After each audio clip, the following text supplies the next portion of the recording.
Remember one of the sheikhs say a very interesting thing. In the masjid there was a person who came to complain about his problems. So the sheikh announced to say, listen, quite a few people have come now to complain to me about their lives.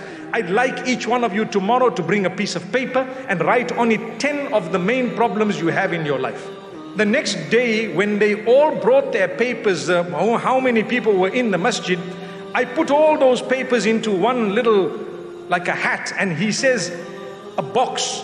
He shook it all and told the people in the masjid, make a line here and pick out one paper and choose which paper you would like. This is real life. These are the real life problems of the people of this world.